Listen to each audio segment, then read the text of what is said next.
It's okay to be spiritual, even if you're not religious, don't have any crystals to put under the moon, and don't have time to meditate. Because that's when life gets fun, becomes fulfilling, and then you discover that it really is okay to be spiritual. This podcast is for entertainment purposes only. Views expressed are those of the hosts and guests' personal experiences. The information provided is not a substitute for professional advice, whether medical, legal, or otherwise. Welcome back to another episode of It's Okay to Be Spiritual. I'm Lori. Hi Lori, I'm Helen. Hey Helen. We've got a question to answer. But before we do that, we would just like to thank everyone. Oh yeah, we've had lovely feedback and encouragement for the podcast and we really appreciate it. And we love hearing what you think. We've had a few questions. We've had guests approach us. I'm blown away because has it been a week to a bit over a week? And it just feels amazing. And, you know, the fact that people are falling asleep to my voice is hilarious in itself. Don't tell my husband. He'll be like, what? No, he'll be like, I've been falling asleep for years. You've just never noticed. Now someone's told you. I mean, I thought it was a lot. Anyway, we won't go into that. But it's great. I love that. I love that you like my voice. We're really appreciative. Keep sending in your questions. If you'd like to ask us anything, we'll bump them to the top of the universe pile. Yeah. So we haven't got the cards out today because we're prioritizing the question. Yeah. One of them. This is a really wonderful question. So thank you, Daisy. She writes, my grandmother said that she is a blue-ray soul from Pleiades. I believe that I am from Maldek. My grandmother has visions sometimes when she meditates, and she says that the Intergalactic Federation has come to Earth to reset the grid. What are your thoughts on this? You mentioned Starseeds in your previous episode, so perhaps you can shed some light on this. Thanks. Oh, Daisy, you have opened a whole can of worms here in this podcast conversation because I really love your question. I'm totally comfortable with it. I love that your grandmother knows where she's from and resonates with the energy of that. I mean, what a gift. What a gift to be raised in a family like that. Yeah, actually, that is really beautiful in itself, that you have that conversation already going in the family. Oh, yeah. Imagine the signs you're going to get from your grandma when she crosses over. Like the whole relationship will still continue. Yeah, that's beautiful. That is magical. But Helen, so I'm not as familiar with this or comfortable, I want to admit. So this isn't terms that I am around, I know a lot about. So can we start with starseeds? Yeah. What is a starseed? To me, and look, I think lots of people would give you lots of different answers to this question. For me, I think a starseed soul is one whose first, when the soul was created from source, its first experiences were in a star system, whether it was the Pleiades or Sirius, however you meant to say that, or another system. It doesn't really matter to me, but that's what a starseed soul is to me. Their first incarnations were in those environments, and we can somehow remember that. And by those environments, you mean intergalactic? Yeah. Yeah. Yep. And I just think a creator with unending ability to create is not going to just stop at Earth. There's plenty of other galaxies out there, and there's plenty of other ways to experience incarnation in form. You know, humans aren't the only ones. And there's all different frequencies to experience form at, or, you know, in form and out of form as well. I don't know. I told you, Daisy, a whole can of worms here. Yeah. So let's go back to the question about the Intergalactic Federation. What does that mean? Well, some people believe that there were a group of beings that worked together from all different star systems to actually create Earth. Or if they didn't create Earth, they created humans. There is that theory, shall we say.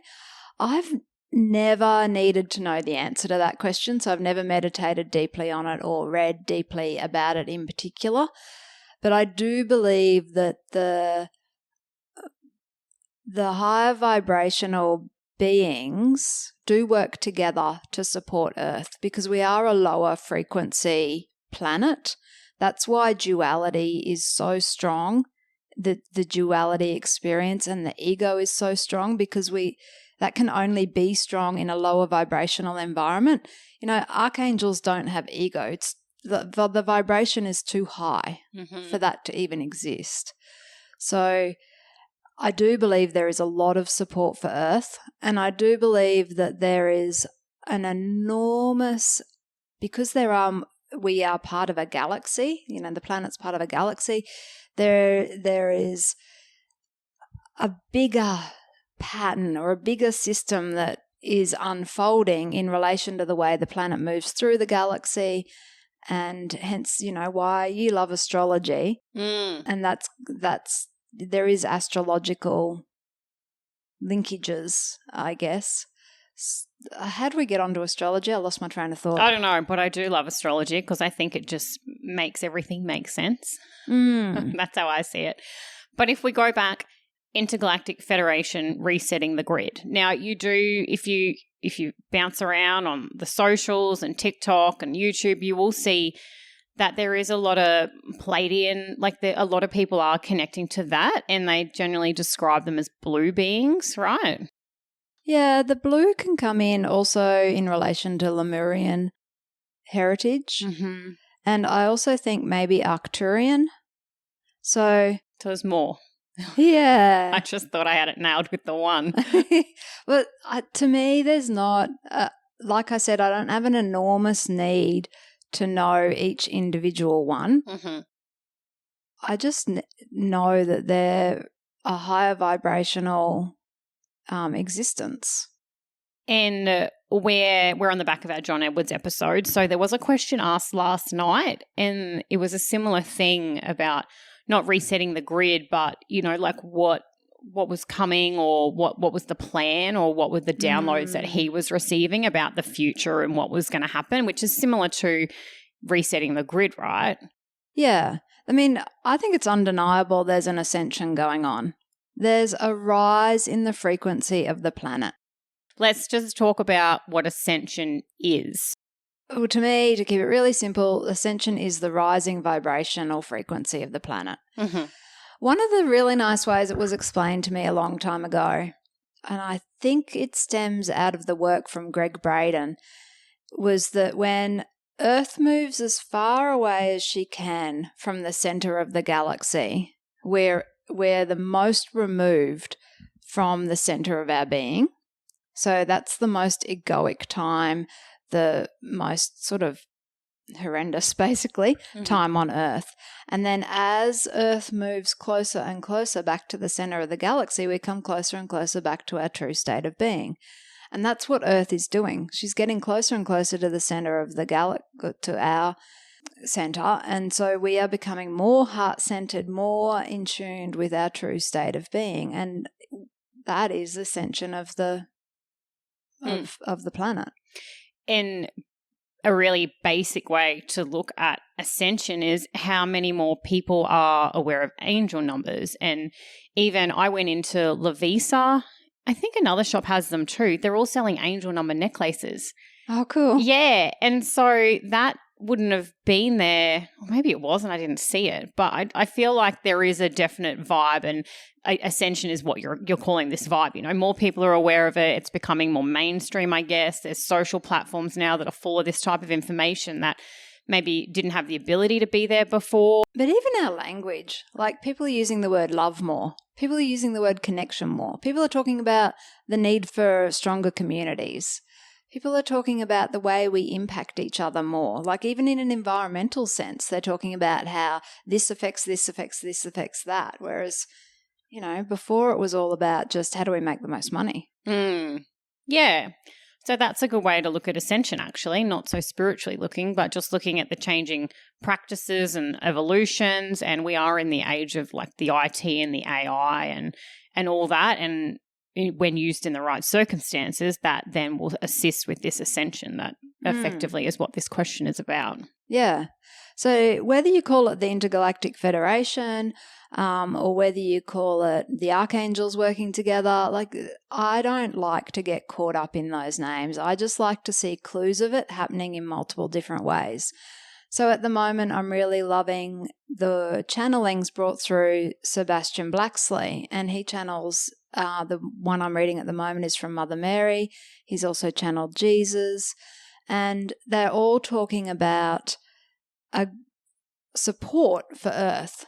And in the current book, it's talking about, there's not just one person supporting Earth, there's a group of people or a group of beings supporting Earth.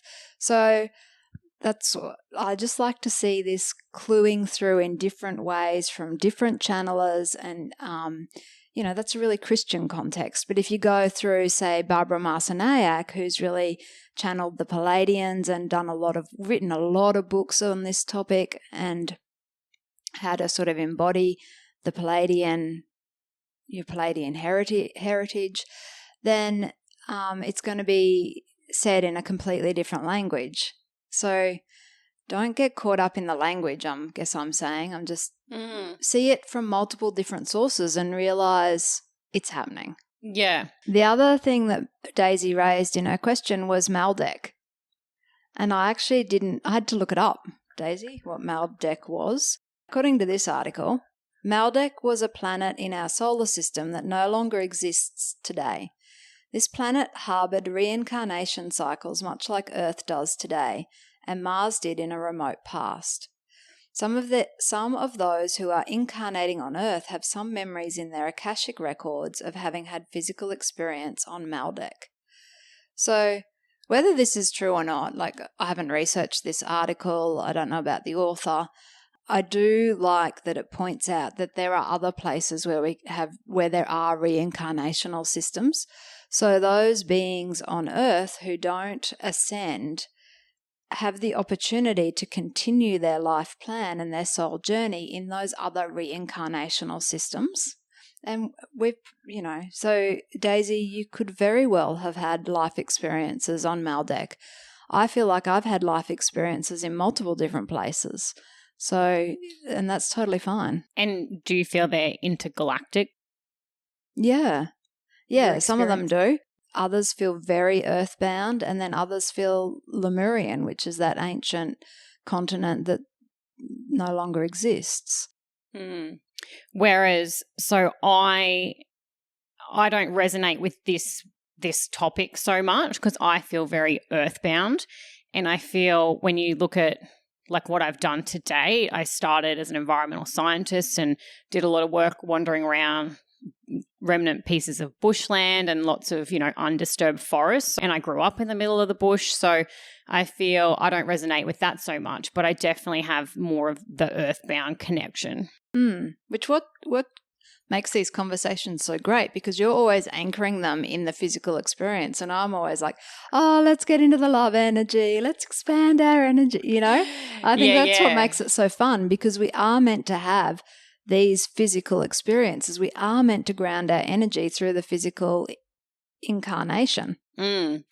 Let's touch on the Akashic Records that you mentioned in that piece. I went looking into this maybe 12 months ago, 18 months ago. So the Akashic Records are all the records of your past, present, future. It's like the blockchain of spirit in a way. Nothing gets forgotten. And everything. Nothing can be deleted. Yeah, everything you've done, the past life lessons, the things that you're here to learn now, how the future is planned for you, I believe you can access. So I guess if Daisy or anyone would like to get into those, you don't need to have a gift to do that. You can access your Akashic, or you can get an Akashic reader to do it for you. I haven't ever. I think maybe I have once through a different kind of a methodology, but so I've been into the Akashic 3 times, and I didn't fully believe I was in there until I was on a Facebook group with a whole bunch of other mediums and psychics, and they were all saying similar things as to what they saw. And I just thought, what?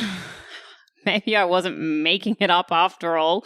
But so if you want to go into the Akashic and you just want to give it a go, it's completely safe. You just do as you would any other meditation, ask everyone, your guides, to protect you, and you need to do an attunement and then an entry. So that's the process I followed, that I believe that's what you need to do. Whether or not you need to the attunement, it's up to you. But it felt more like with Reiki, you need to be attuned to use the energy. So in my head, it made sense that you would need an attunement to get into that space. So how did you get the attunement? So if you'd like to know, shoot us a message and I'll send it to you. So it's online and I can easily share it with you. I did the attunement one day and then I went back a couple of days later and went in, and you'll be guided to it. I met the guy that meets me at the door, really cute little fellow. And then the things that I saw, and I don't want to give it away what I saw because I don't want to taint someone who hasn't been there's image of what they're expecting. But what I saw was very similar to 4 or 5 other people on this chat group that I was in were saying. So I believe I was in there, but I get the book and I see it, and the guided meditation that gets you into the records after the attunement is quite short. So I don't know if that's intentional from the person that wrote it, or maybe you just can't spend a lot of time in there because of the vibration and what you're looking at, So I don't fully understand it yet. I'll keep working at this. So I've been in 3 times. First time, I can't read the pages in the book. I open it, but I can't see what's on them. Second time, very similar, but it felt different. And then the third time, I saw my name on the front. So I feel I'm going to get there. I'd love to get the record for this podcast, if I'm honest. But I guess it's for your highest good too, right? So maybe I'm not meant to see it, or I'm not meant to know these things right now. Of course. We only ever know what we need to know for our highest good. So maybe that's why I can't see the writing on the pages, because it's too early for me to see it yet, or it's not relevant to my journey. But so every time I go in, and other people in this chat group had a similar experience of being able to see the words but not understand what they were saying, or they were written in a foreign language, or they could see images. Light language probably. Possibly, or they could see pictures, but then when they came out of the Akashic, they couldn't remember them, like a dream. So there's definitely something in this. If you're interested in it, like, great, that's a great pathway to go down if you want to, and it's for your highest good and you're being led there, then maybe you can see what's in your book. I mean, I'd love to hear it because I can't get into mine, so I'd love to hear your story. But getting back to Daisy's question, we hope that this conversation has made you feel more at ease with these concepts, Daisy, and particularly I hope that you feel really blessed with your grandma, knowing that it's okay to have that feeling, that urge that I'm from somewhere else, and that you're having a physical experience on Earth, even if you are from somewhere else. Embrace your gifts, because you will have them. For 100%. Yeah. If you're already surrounded by this energy, your potential is there.